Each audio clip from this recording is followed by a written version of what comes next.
ये मैं समझेगा आज।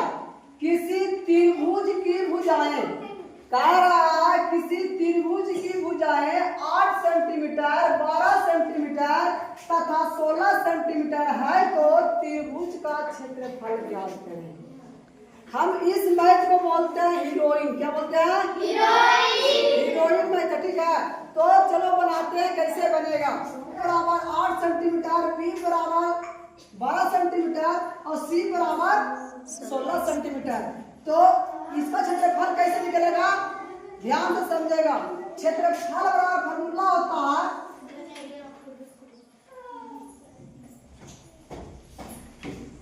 Root s into s minus a into s minus b into s minus c. ये हो गया फॉर्मूला। क्षेत्रफल बराबर फॉर्मूला हो गया ये फॉर्मूला। तो यहाँ पे ए मालूम है, बी मालूम है और सी मालूम है, लेकिन मेरे को एस नहीं मालूम है। तो एस मालूम करने के लिए क्या करना पड़ेगा? ध्यान से समझेगा। एस बराबर फॉर्मूला होता है ए प्लस बी प्लस सी बटे 2 होता है। एस का फॉर्मूला होता है ए प्लस बी प्लस सी बटे 2। तो लिखेंगे एस बराबर ए का मान दिया हुआ 8 और प्लस बी का मान दिया हुआ 12 और प्लस सी का मान दिया हुआ 16 और बटे में 2 लिखेंगे। सबको क्या करना है? जोड़ कर दो। 12 8 20 और 20 16 कितना होगा? 36 होगा और 36 बटे 2 इसको भागा दो। 18 गुना एस का मान कितना आ गया? 18 आ गया। अब बन सकता है आसानी से। तो यहाँ पे लिखेंगे रूट एस का मान कितना आया? 18 आया। तो एस का मान लिखेंगे 18 और फिर यहाँ पे लिखेंगे कोस और उसके बाद एस के मान 18 है और माइनस के माइनस लिखेंगे और ए के मान दिया हुआ मेरा 8 दिया हुआ और यहाँ पे फिर लिखेंगे एस के मान 18 और माइनस बी के मान दिया हुआ मेरा 12 दिया हुआ। उसके बाद फिर लिखेंगे एस के मान 18 और माइनस के माइनस और सी के मान दिया हुआ मेरा 16। अब ये बनेगा कैसे बनेगा? देखो आगे चलेंगे।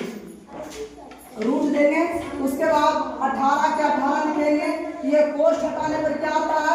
गुना का चिन्ह आता है। 18 में से 8 गया 10 बचेगा। ये कोष्ठ हटाएंगे गुने का चिन्ह आएगा। 18 में से 12 गया 6 बचेगा।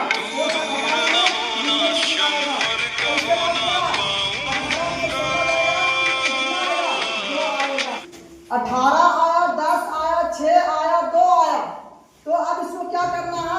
समझेगा ध्यान से। 18 को गुणनखंड कर देना है। गुणनखंड माने अलग अलग करना, तोड़ना है। ऐसी संख्या से तोड़ना है कि दोबारा किसी से टूटे नहीं। तो चलो 18 के तोड़ते हैं।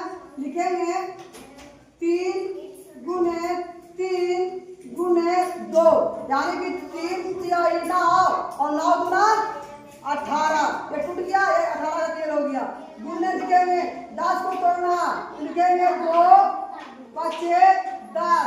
उसके बाद 6 के तोड़ना 3 दूना 6 और उसके बाद 2 के 2 ही रह जाएगा। ये टूट गया। ये इसका हो गया 18 का, ये हो गया 10 का, ये हो गया 6 का और ये हो गया 2 का। अब क्या करना है कि मिलाना है। कॉम्पाउंड डबल डबल मिल रहा है। तो देखिए 3 कितने संख्या है? 1 2 3 3 3 हुआ। तो लिखेंगे 3 का स्क्वायर गुने 3 लिखेंगे। ये स्क्वायर का मतलब डबल 3 हो गया, सिंगल हो गया, 3 3 हो गया। उसके बाद लिखेंगे गुने 2 मिलाएंगे 1 2 3 4 2 2 4 हुआ। लिखेंगे 2 का स्क्वायर गुने 2 का स्क्वायर। उसके बाद गुने अब क्या है? 5 है। 5 जो क्या सिंगल है, सिंगल हो गया। जितना भी स्क्वायर स्क्वायर में है स्क्वायर से बाहर कर देना। क्यों? क्योंकि स्क्वायर से रूट खत्म होता है। तो लिखेंगे 3 गुने 2 गुने 2 हो जाएगा और जो बगैर स्क्वायर वाला है वो रूट के अंदर छोड़ देंगे। जो बगैर स्क्वायर वाला 3 है और गुने क्या है? 5 है। अब क्या करना है? इसको बाहर वाला बाहर गुना कर दो और अंदर वाला अंदर गुना कर दो। तो 3 गुना 6 और 6 गुना 12 और रूट 5 15। मेरा आंसर हो गया 12 रूट 15 आंसर। समझा? समझ में आ गया ना? कोई दिक्कत नहीं।